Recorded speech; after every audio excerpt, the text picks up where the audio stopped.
Hey guys, and welcome to today's video. So cloud gaming seems to be all the rage at the moment, and you have to wonder, is 2021 the year where it's finally going to take off? In this video I'm going to discuss a couple of reasons why I think that 2021 really is going to be the year where cloud gaming is one of the mainstream ways for people to game.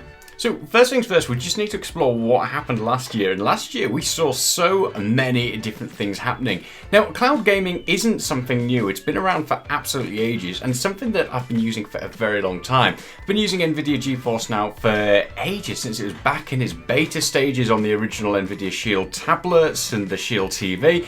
But it always felt just a little bit niche, something that wasn't ever making it into the mainstream media. It wasn't ever really used by that many people. But over the past year to year and a half, it has really hit the ground running, and Nvidia aren't the only ones that are making waves in this scene at the moment. Very recently, we've seen the introduction of Xbox and their cloud gaming service. We've got Google getting in on the action, and Amazon coming up as well. We've got more niche companies like Shadowtech that are doing some really interesting things with cloud gaming, but it's so popular that if you want to get hold of their product, you have to wait until August in the UK.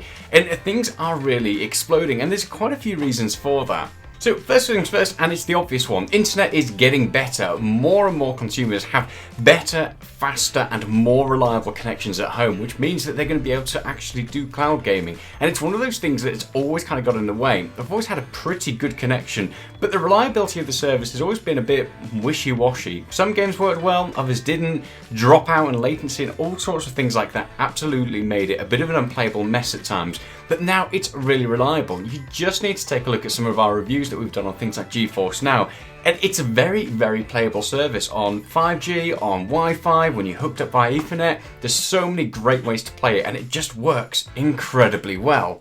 With 5G finally landing last year and really starting to go mainstream, for users that want to be able to pick up their gaming sessions when they're out and about and they're not locked in at home, that is an actual real possibility now. 5G enables this to happen. So cloud gaming is one of those things that lets you game the way that you want to game on pretty much any of your devices. So there are so many easy ways now to play it because reliable connections, well, they're a thing. The other big reason why it's absolutely taking off at the moment is because big names got behind it. Beforehand, we very much just had Nvidia trying it, and they weren't the first and they weren't the last ones to try it, and there have been many little companies that have cropped up and they've built a cloud gaming service based on, people's expectations, but because the infrastructure wasn't there, those companies have kind of died or been bought out by bigger companies. But now we have the likes of Google, and they've got the Stadia proposition, we've got Amazon and their Luna proposition, and we have Microsoft and their Xbox proposition, and they are really going hard with this at the moment. So there are so many big names back in cloud gaming, and it definitely seems to be one of those things that is gonna be the future. Not only do we have massive names getting behind it and bringing really good, well thought out propositions to the front, we've also got the lack of hardware at the moment. We have a new generation of games consoles that have finally launched, and we have some really compelling GPU propositions from both Nvidia and AMD, but getting hold of those things is next to impossible unless you're willing to pay scalper prices. So cloud gaming is actually really appealing in terms of budget, and it allows people just to bridge the gap between now and when they can finally get their hands on the new hardware. And because they're getting to trial it and actually use it, well, it just means that they might just get hooked on this sort of service. Not only do we have a hardware shortage, but also these big companies that are behind it are finally managing to get over the Apple walls of restrictions that they keep throwing up. And anybody who's been following cloud gaming knows that Apple, for whatever reason, seems to hate it and really wants to be able to, mandate what you get to play. But now we're starting to see applications and web applications through Safari. So Nvidia GeForce Now, Stadia is available, Amazon Luna service is available, and Microsoft are bringing their Xbox gaming platform sometime in the spring. So you're going to be able to do your cloud gaming from your Microsoft Game Pass onto your iPhone or onto your iPhone. So it's becoming so much more accessible. It's not just being able to stream from a computer or something like an Nvidia Shield TV. Now you can pretty much stream from any hardware that you own, and that again opens up the floodgate to gaming.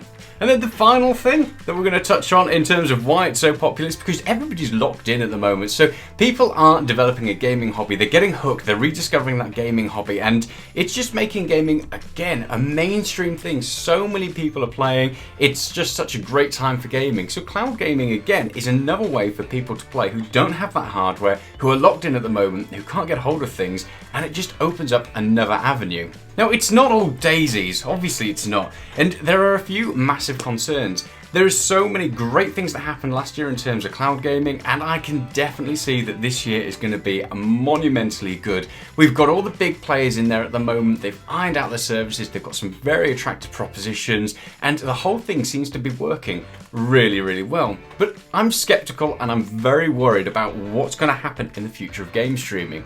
And the first reason why I am so incredibly worried about this is I believe we're going to see the same sort of thing that we've seen with movies and TV services, where you end up having to have numerous streaming services. It's not just a case of having Nvidia GeForce Now and being able to play your library, because we've seen what's happened with that so far. And just to elaborate on that, Nvidia GeForce Now originally came out and it was meant to be a cloud gaming service that you would subscribe to and you'd be able to play anything that you already owned. So if you had the game on Steam, on Epic Games, or on any other gaming platform, you'd be able to link it up with your Nvidia GeForce Now account and stream it to your device. That makes so much sense. Being able to do that, you're paying them for the streaming service and then you can play the games that you already own. But alas, unfortunately, publishers got involved and they wanted a piece of the pie and pulled a lot of games on there. So if you have Nvidia GeForce Now, instead of seeing new games added, most of the time you see games disappear, which is really, really frustrating. And there's a reason for that. Some publishers have gone with Stadia. Some publishers will go with Microsoft as an exclusive. And we're entering a day and age where we're probably going to see game streaming as a very exclusive thing. One game title might be on Stadia. One game title might be exclusive to Nvidia GeForce Now. Another might be on Microsoft. And that becomes really frustrating for so many people. Clearly, right from the start, publishers have signaled that this is not going to be a case of subscribe to the game streaming service that you want to use and play on that. It's going to be subscribe to the one that they're on, and there's going to be exclusives all over the place, which is going to just absolutely, in my opinion, and that's just going to create a really poor customer experience, because you're going to have to figure out what service has your games on it, and then your game might just disappear and go onto another service instead when its exclusivity ends. It's just going to be a bit of a minefield to navigate, and I'm not looking forward to that side of it. And whilst we're on the subject of exclusives, I honestly believe that game streaming and the way these platforms are going in the future, we will start to see even more exclusivity titles going with different platforms. So at the moment, there's obviously normally a bit of a war between the Xbox fans and your PlayStation fans, and I think that's only going to hot up as they try to really bolster their libraries, not just for the actual console platform, but for the whole game streaming platform as a whole. For example, if you look at Microsoft, if they want to have a really good cloud gaming service, they're most likely going to want to have even more games on their platform to bolster Xbox Game Pass, to bolster Xbox as a console, but also to bolster their game streaming service. And that's where I think we're in for a bit of a horror story this generation, but I guess only time will tell. All in all though, for 2021, I personally believe that game streaming is about to absolutely explode. It makes so much sense, with hardware being harder to get hold of, devices being better and more able to handle it, and connection just being so much better. There are so many big names behind this at the moment that game streaming is coming. There's no way it's not. And like I said, Microsoft are going to have it in spring available for the iPhone and for the iPad. And once that happens, I really think we'll start to see a tipping point. So let us know in the comments, are you excited for game streaming at the moment? Is it something you're currently using? And what would you like to see from the platforms in the future? There's definitely a lot of room for improvement, but they are doing an incredibly good job at the moment. We've said in our review before that GeForce Now is extremely impressive apart from its lack of a library, and other game streaming services are doing just as good as a job, and I can't wait to see how they evolve in the future.